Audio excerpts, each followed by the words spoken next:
Selamat pagi anak ibu semua, semoga kita dalam keadaan sehat dan ibu berharap kamu semangat tetap belajar walaupun dalam keadaan seperti ini.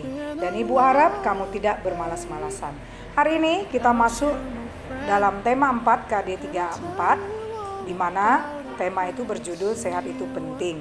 Tetapi topik kita atau KD kita kali ini adalah mengenai gangguan kesehatan pada organ peredaran darah. Oke, kita akan melihat apa saja gangguan pada organ peredaran darah pada manusia. Yang pertama, ada namanya gangguan kesehatan pada jantung dan pembuluh darah manusia. Yaitu, kita akan lihat gambar ini. Pernah ada yang melihat gambar ini? Ini adalah orang yang menderita jantung koroner, ditandai dengan adanya penyumbatan pada pembuluh darah. Kita lihat, adanya penyumbatan pada pembuluh darah itu diakibatkan oleh berbagai macam, misalnya karena lemak atau zat kapur. Jadi pembuluh darah ini tersumbat oleh zat-zat makanan yang berlemak atau zat kapur ini. Kita lihat ya, jadi peredaran darahnya tidak lancar. Kemudian apa gejala yang bisa kita lihat? Yaitu sesak napas, kemudian nyeri pada bagian tertentu. Yang ketiga adalah cepat lelah. Nah anak ibu, ini gejala yang mungkin sering dialami orang penderita jantung koroner. Ya anak ibu ya. Kemudian kita lanjut, apalagi selain jantung koroner? Ya, kita akan lihat ada yang dikatakan hipertensi. Apa itu hipertensi? Kondisi ketika tekanan darah di dalam pembuluh arteri meningkat. Tekanan darah tinggi melebihi dari 120/80 mili air raksa. Apa yang dimaksud dengan angka 120 di sini anak ibu? Yaitu tekanan darah jantung saat berkontraksi. Kemudian angka 80 itu menunjukkan adalah tekanan darah saat jantung berelaksasi. Apa faktor penyebabnya? Kita bisa melihat salah satunya karena lanjut usia, gaya hidup tidak sehat, dan jarang berolahraga.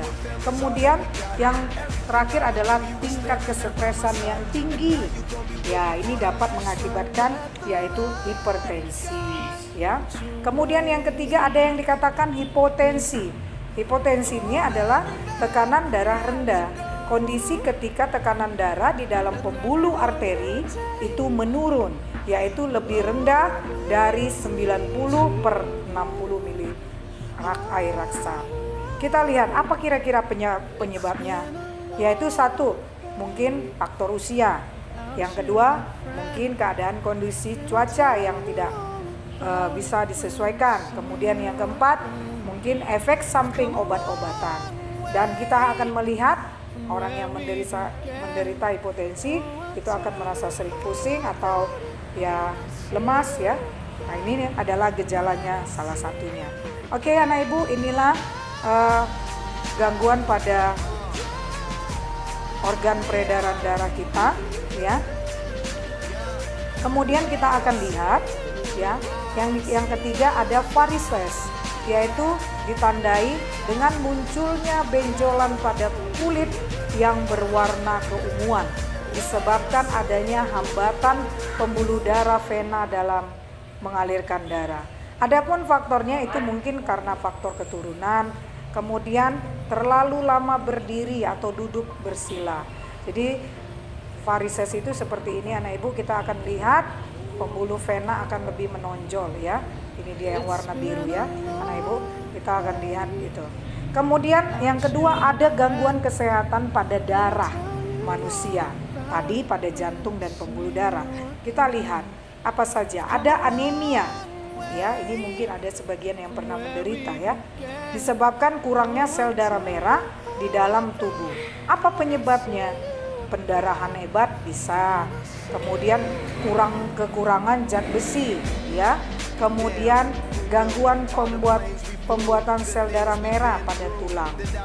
Ya, ini kita lihat orang gejalanya biasanya orangnya akan mudah lelah ya, tidak bersemangat ya, kemudian lemas, kemudian sakit kepala ya, kemudian wajah terlihat pucat ya, sering mungkin kita juga sering mengalami, anak ibu mungkin ada pernah mengalami ya, itu dia. Kemudian apalagi gangguan kesehatan pada darah itu, kita bisa lihat leukemia.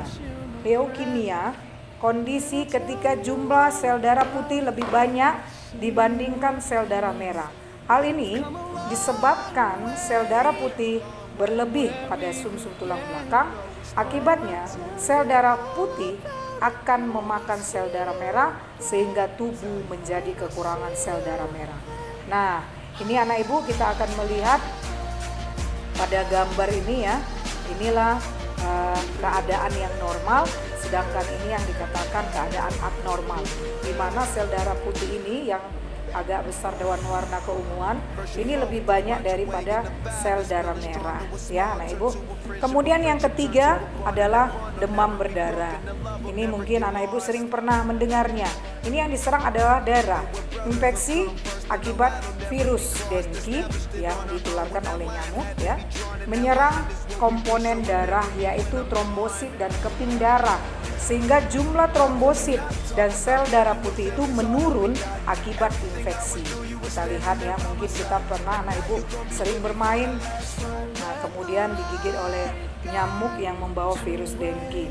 Kemudian apa gejalanya? Demam tinggi mencapai 40 derajat Celcius, nyeri pada kepala berat, nyeri pada sendi otot dan tulang, nyeri pada bagian belakang mata, kemudian nafsu makan menurun, mual, muntah, ruam kemerahan setelah 2 atau 5 hari setelah demam, dan mungkin ada gejala yang lain.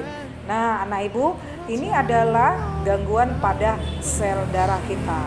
Kita lihat selanjutnya adalah gangguan kesehatan pada darah karena faktor keturunan. Ternyata ada yang disebabkan oleh faktor keturunan, antara lain salah satunya adalah hemofilia, di mana penyakit keturunan ini yang menyebabkan tubuh kekurangan protein yang dibutuhkan dalam proses pembekuan darah, atau bisa dikatakan sukarnya darah membeku.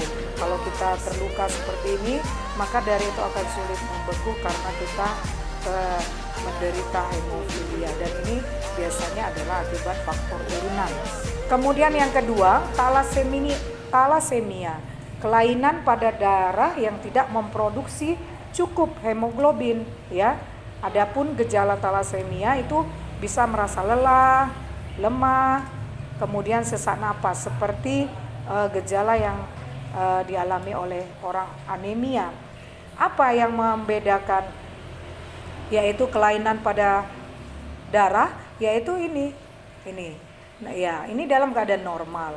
Sedangkan ini adalah keadaan yang tidak normal. Bentuk sel darahnya itu berbentuk tidak seperti yang normal seperti kita lihat. Ya, nah Ibu, ini adalah biasanya karena faktor turunan atau bawaan, ya. Apa saja sebenarnya sih penyebab faktor yang mempengaruhi gangguan kesehatan pada peredaran darah itu?